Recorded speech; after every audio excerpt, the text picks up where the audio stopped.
ഞാൻ ബ്രേക്ക് ഔട്ടിലേക്ക് കാണായിരുന്നു. മനുഷ്യന്റെ ജീവിതം ഇത്രയ്ക്കുള്ളൂ. ചേട്ടൻ എന്താ പറ്റിയേ? ഇങ്ങനൊന്നും ആയിരുന്നില്ലല്ലോ. ഇപ്പൊ കുറച്ച് കഴിഞ്ഞാൽ ശ്രദ്ധിക്കണോ, വലിയൊരു മാറ്റം കാണുന്നു. ജോണുട്ടാ, അപ്പന്റെ വയസ്സ് എത്രയാടാ? കൊള്ളാലടാ.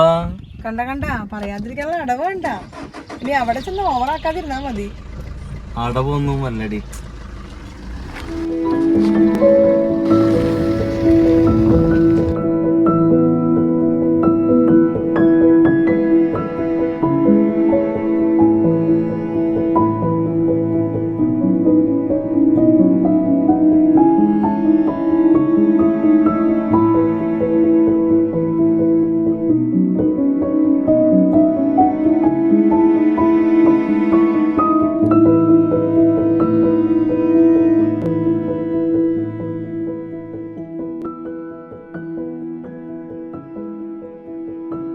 അല്ല, നേരത്തെ എന്താ വണ്ടിയിൽ നിന്ന് പറഞ്ഞില്ലേ എന്തോ മാറി?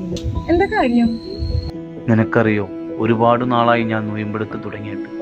പക്ഷെ ഇപ്പോഴാണ് എനിക്ക് നൊയിമ്പിന്റെ മഹത്വം മനസ്സിലായത്.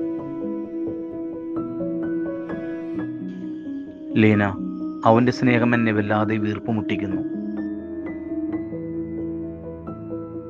കാൽവരിയിലേക്കുള്ള യാത്രയിൽ കുരിശിൽ കൈകളും കാലുകളും കൂട്ടിച്ചേർത്ത് അവൻ്റെ പച്ച ശരീരത്തിൽ ആണികൾ അടിച്ചു കയറ്റിയപ്പോൾ അനുഭവിച്ച വേദന എൻ്റെ കണ്ണുകൾ തുറപ്പിച്ചു ലീന.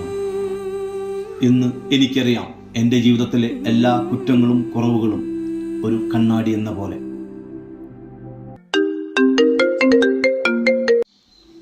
ആ അമ്മ, ഞാൻ ഉച്ചയ്ക്ക് എത്തൂട്ടാ.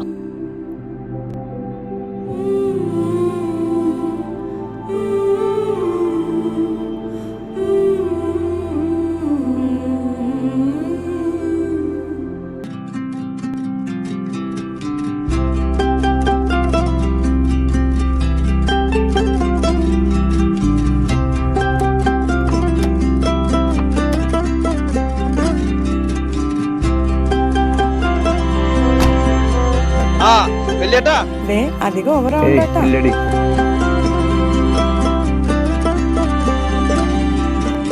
എത്ര നാളായി ചേട്ടാ കണ്ടിട്ട്? ഒരെണ്ണം പിടിപ്പിച്ചേ. പിന്നെ എന്തെങ്കിലും വേണ്ട വേണ്ട, എനിക്ക് വേണ്ട. ശരിടാ, ഞാൻ അമ്മേടെ അടുത്ത് പോയിട്ട് വരാം. അങ്ങനെ ചേട്ടനടി നിർത്തിന്ന് വെച്ചാ ഞാനടി നിർത്താം.